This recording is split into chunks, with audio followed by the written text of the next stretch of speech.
Hi guys, and welcome to Journey Through to the Centre of the Earth. This is activity 3 for year 9, where we're going to look at plate tectonics.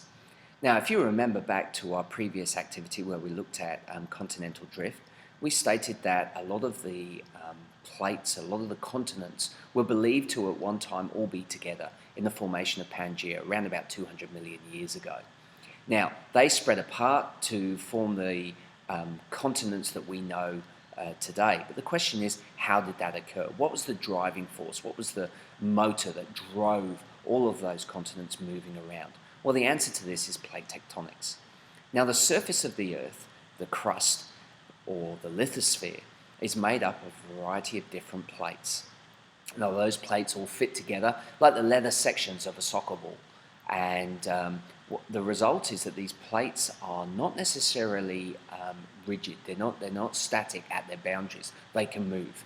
Now, they are driven by the heat generated down in the core of the Earth. Now, the core heats up the molten rock, the magma, which moves up through the mantle, and at the asthenosphere, where we've got the boundary between the mantle and the crust, the magma hits a barrier.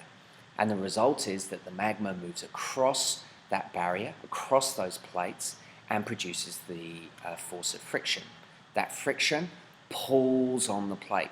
Now you may think, oh well, that's not very dramatic. But think about millions and millions of tons of molten magma, superheated, rising up to the surface, and then gripping hold of those plates. It's enough to pull those plates from one direction to another.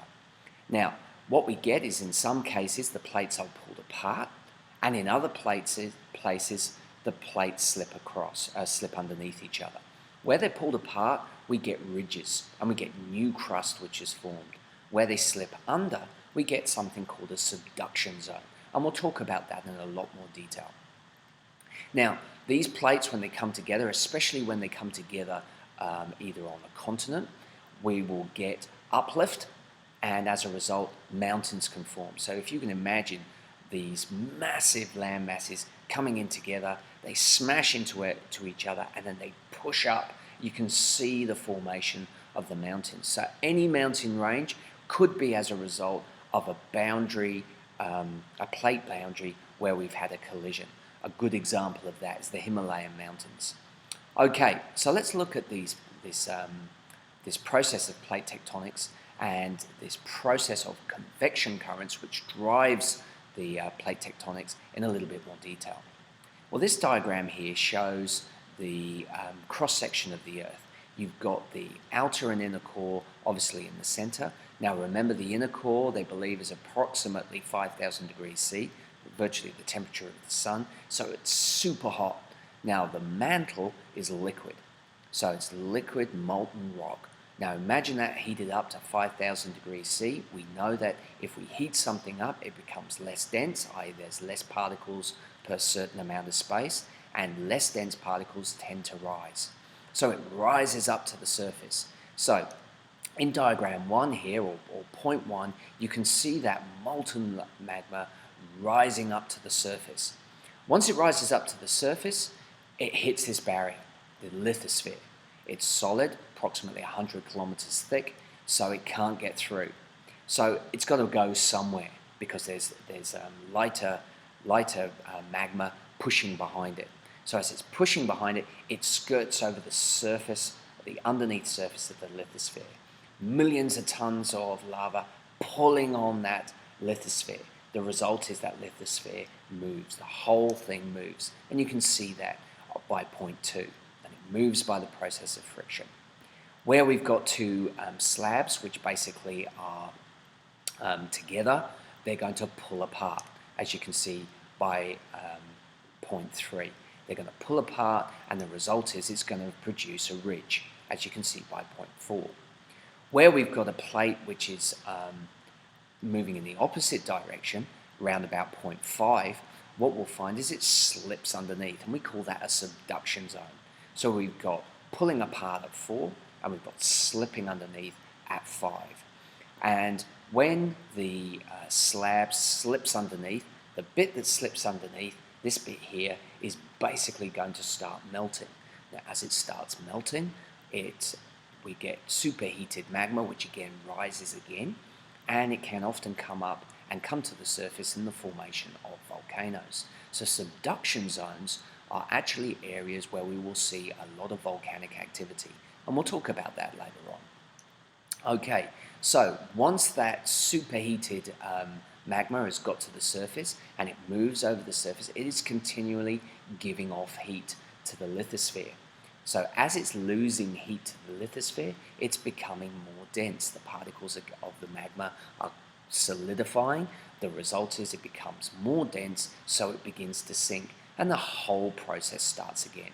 Now this may take hundreds, if not thousands of years to occur, but we know it occurs, we've seen it occurring by the formation of these volcanoes, and we know that plates are moving by the formation of earthquakes, because that's where the tension builds up, and it can't handle it anymore, and the result is bang, we get this massive earthquake.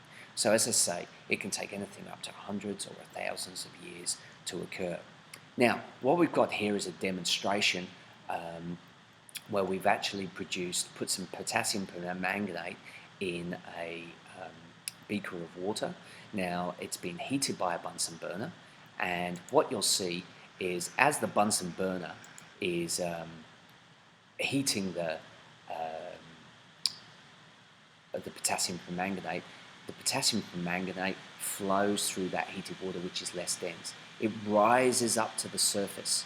Now you can see it rising up to the surface, and once it gets to the surface, it can't go anywhere. So the surface is like the lithosphere. So as the lithosphere is stopping it, it's taking the heat away, the water is becoming more dense because it's losing heat, the particles are getting closer together, and it's swirling around. So imagine that potassium permanganate right down the bottom, in that bottom right-hand corner of the beaker, being superheated by the core. Now the core is the Bunsen burner. So it becomes less dense and it rises up to the surface where it gives off its heat to the lithosphere. As it gives off its heat to the lithosphere, it becomes more dense and it drops down to the surface again. It drops down through the mantle, thousands and thousands of kilometers back to the core where it's superheated again and it rises. Now that lithosphere is now going to be pulled along. Now obviously that's difficult to demonstrate here, but if you can imagine there's a surface layer, as that millions and millions of tons of magma moves to the surface, it's pulling the plate along. So that gives you a rough demonstration as to how convection currents work. Now you can see on the diagram that we've got here, the top diagram basically shows the movement of those plates. So you can see through North America and the Eurasian plate that the arrows are moving apart. Now what we could generate there are going to be mid-ocean ridges, and that's demonstrated by or highlighted by the yellow circle. And as a result, it means that the Atlantic Ocean along these ridges all the way through down through the South American plate and the African plate, they are pulling apart. The Atlantic Ocean is getting bigger. However, when we get subduction zones, now note that the subduction zone is the red triangles where one plate is slipping underneath the other, the result is that the plate is getting smaller. And this is happening in the Pacific Ocean, and it's denoted by those orange rings. The Pacific Ocean is getting smaller. So the Atlantic Ocean is getting bigger due to the mid-ocean ridges, but the Pacific plate is getting smaller because they're slipping underneath. Now, you will also notice from the second diagram that where we get our subduction zone, we also get the production of volcanoes. So we get the idea of mid-ocean ridges and we get volcanic action at those subduction zones. Now, if we were to look at a plate, look at a picture where we see a huge number of volcanoes, as can be shown in diagram 1 here, you can see that every single red dot is going to be volcanic activity. Now, if you were then to relate that back to diagram 2, which we saw earlier, where the arrows show the subduction zones, they match up. So you can see South America, and along the surface of South America, you've got on the western coast, you can see that there's lots of arrows from diagram 2, and there's also lots of red dots in diagram 1. That shows volcanic volcanic action. Now this area, which is denoted by the yellow circle, is basically called the Ring of Fire, and it shows the Pacific Ocean subduction zones and where we're getting all this volcanic activity. It's also going to lead to a lot of earthquakes, and recently we've seen a huge number of earthquakes, not only in Japan but also in New Zealand. And if you look at New Zealand, which is in the sort of the bottom left-hand corner of that yellow circle in diagram 1, just below to the right of Australia, you can see all those volcanic activity, all those red dots showing the plates. So there's huge movement going on in those plates, and it's all down to those subduction zones, and all down to convection currents, and as a result, plate tectonics. So it's quite a complicated concept, although the physics behind it is very, very easy. We've got less dense rising, more dense falling, and as it's moving across the bottom of the lithosphere, we've got this movement. So I hope you found that useful. Join me again for the next activity, and I look forward to seeing you then. Thank you for watching.